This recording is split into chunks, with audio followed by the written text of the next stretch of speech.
નમસ્કાર દર્શક મિત્રો, ફાસ્ટ ન્યૂઝ ઇવનિંગ બુલેટિનમાં હું ઉદય રાવલ આપનું સ્વાગત કરું છું। બુલેટિનની શરૂઆત કરીશું ઉમરગામના મુખ્ય સમાચારોથી। ઉમરગામ તાલુકાના માણેકપુર ખાતે ધોધમાર વરસાદ વચ્ચે માણેકપુર ગ્રામ પંચાયત દ્વારા રક્તદાન શિબિરનું આયોજન કરવામાં આવ્યું હતું, જેમાં અતુલ રૂરલ ડેવલપમેન્ટ અને વલસાડ રક્તદાન કેન્દ્ર સહયોગી બન્યા હતા। ધારાસભ્ય રમણભાઈ પાટકરના હસ્તે દીપ પ્રાગટ્ય કરી રક્તદાન શિબિરનો પ્રારંભ કરાયો હતો। સમાજ ઉપયોગી કાર્યમાં આમંત્રણને માન આપી જિલ્લા પંચાયત સભ્યો મુકેશભાઈ પટેલ અને વિવિધ ગામના સરપંચો ઉપસ્થિત રહ્યા હતા। તાલુકા સરપંચ સંઘ પ્રમુખ અને માણેકપુર ગ્રામ પંચાયતના સરપંચ રાકેશભાઈ વઘાત દ્વારા માણેકપુર કમ્યુનિટી હોલ ખાતે રક્તદાન શિબિરનું આયોજન કરવામાં આવ્યું હતું, જેમાં 150 યુનિટ રક્ત એકત્રિત કરાયું હતું। સરપંચ રાકેશભાઈ વઘાતે સૌનો આભાર પ્રગટ કર્યો હતો। આજ રોજ ઉમરગામ તાલુકા માણેકપુર ગામ ખાતે માણેકપુર ગ્રામ પંચાયત દ્વારા બ્લડ ડોનેશન કેમ્પનું આયોજન કરવામાં આવ્યું હતું। આ આયોજનમાં ગામના યુવાનો અને આજુબાજુના યુવાનોએ ઘણો બધો ભાગ લીધો, બ્લડ ડોનેટ કરવા માટે ભાગ લીધો છે અને રક્તદાન એ મહાદાન છે। આજે હોસ્પિટલ માં ઘણી બધી વખતે યુવાનો અથવા માનવને જરૂર પડતું હોય છે બ્લડ, જેથી કરીને દરેકે બ્લડ ડોનેટ કરવું ખૂબ જરૂરી છે। બ્લડ ડોનેટ કરશો, આજે કોઈ વ્યક્તિ આપશે તો એ બ્લડ બીજા વ્યક્તિને કામ આવશે નવું જીવન જીવવા માટે। આજ રોજ રક્તદાન કેમ્પ આયોજિત કર્યો છે। વરસાદ પણ ખૂબ વરસી રહ્યો છે અને રક્તદાન માટે યુવાનો પણ બહુ ઉત્સાહથી આવી રહ્યા છે, તેમનો પણ હું આભાર માનું છું અને વલસાડની બ્લડ બેંક છે એમનો પણ હું આભાર માનું છું અને ગામના યુવાનો અને વડીલો એમનો પણ આભાર માનું છું અને આ પ્રસંગ બ્લડ ડોનેટ કેમ્પ પ્રસંગમાં ઉપસ્થિત ઉમરગામ તાલુકાના લોકલાડી ધારાસભ્ય રમણભાઈ પાટકર સાહેબ અને એમની ટીમ સફળ આવી હતી, એમનો પણ ખૂબ ખૂબ આભાર। સરીગામ જીઆઈડીસી ઔદ્યોગિક વિસ્તારમાં ધોધમાર વરસાદ અને વાદળછાયા વાતાવરણનો ગેરલાભ લઈ કેટલાક ઔદ્યોગિક એકમો દ્વારા વાયુ પ્રદૂષણ ફેલાવવાનું નિંદનીય કાર્ય કરવામાં આવ્યું હતું। સમગ્ર સરીગામ જીઆઈડીસી ઔદ્યોગિક વિસ્તાર અને છેક કોસ્ટલ હાઈવે સુધી દુર્ગંધ મારતા ધુમાડાને કારણે લોકો મુશ્કેલી અનુભવી રહ્યા હતા। ભર બપોરે જીઆઈડીસી ઔદ્યોગિક વિસ્તારમાં વાયુ પ્રદૂષણને કારણે વાતાવરણ ધૂંધળું બન્યું હતું। હવામાં ગેસની દુર્ગંધનો લોકો અનુભવ કરી રહ્યા હતા। સરીગામ અને આસપાસના વિસ્તારમાં લોકો વાયુ પ્રદૂષણની મુશ્કેલીનો અનુભવ કરી રહ્યા હતા। ઉમરગામ તાલુકાના ફણસા કોળી પટેલ સમાજ સાંસ્કૃતિક ભવન ખાતે રોહિત સમાજ સેવા ટ્રસ્ટ દ્વારા તેજસ્વી તારલાઓ તથા વિદ્યાર્થીઓના સન્માન અર્થે કાર્યક્રમનું આયોજન કરવામાં આવ્યું હતું।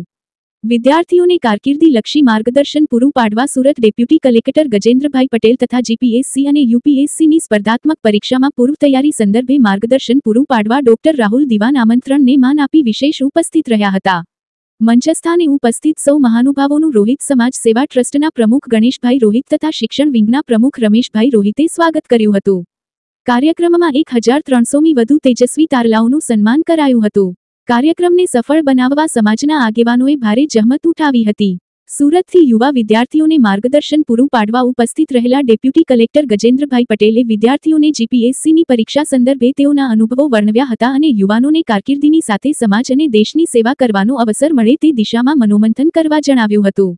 સ્પર્ધાત્મક પરીક્ષા વિશે ડોક્ટર રાહુલ દિવાને વિદ્યાર્થીઓને ઉપયોગી માર્ગદર્શન પૂરું પાડ્યું હતું।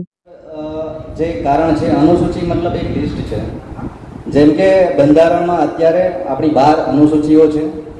પહેલી અનુસૂચિમાં એમણે ફક્ત ને ફક્ત રાજ્ય અને જે કેન્દ્ર શાસિત પ્રદેશો છે એમણે નામ લખ્યા છે, એક લિસ્ટ થઈ, ધેટ ઇઝ એક અનુસૂચિ।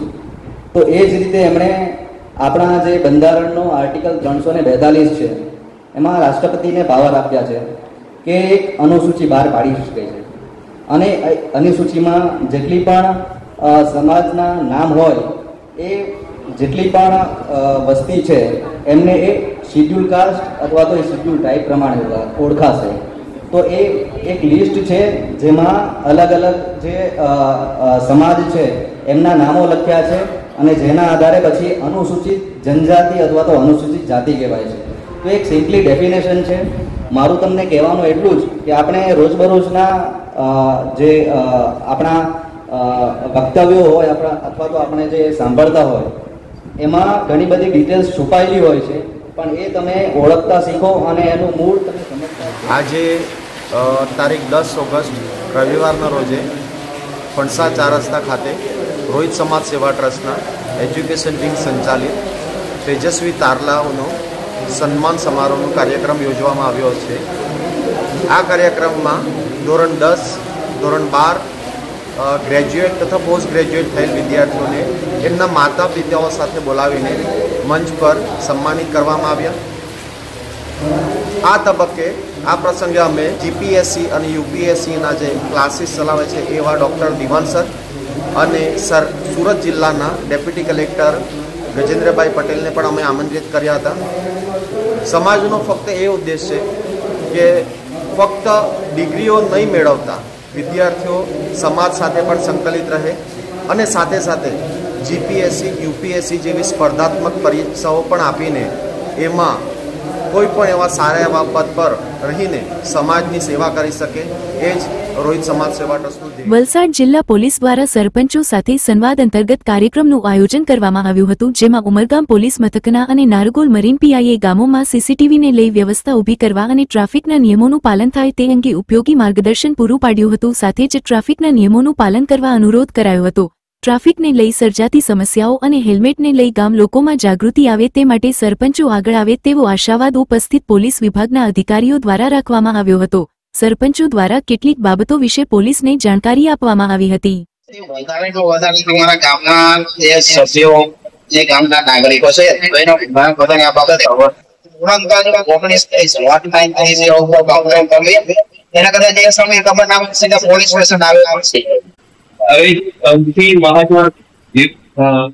વલસાડ જિલ્લામાં આજે વરસાદી માહોલ છવાયો છે। સવારથી જ જિલ્લામાં છૂટો છવાયો વરસાદ વરસી રહ્યો છે। વલસાડ શહેરમાં વહેલી સવારે વરસેલા ભારે વરસાદને કારણે શહેરના રસ્તાઓ પાણી થઈ ગયા હતા। માત્ર 1.5 ઇંચ વરસાદમાં જ વલસાડના નીચાણવાળા અનેક વિસ્તારોમાં પાણી ભરાઈ ગયા હતા। વલસાડના છીપવાડ રેલવે ગરનાળા, હનુમાનજી મંદિર અને એમજી રોડ પર પાણી ભરાયા હતા। રસ્તા પર ભરાયેલા પાણીને કારણે વહેલી સવારે વાહનચાલકો અને રાહદારીઓ પરેશાન થયા હતા। આજે વલસાડ જિલ્લામાં ભારે વરસાદની હવામાન વિભાગની આગાહી છે। પરિણામે સવારથી જ જિલ્લાના તમામ તાલુકાઓમાં છૂટો છવાયો વરસાદ વરસી રહ્યો છે।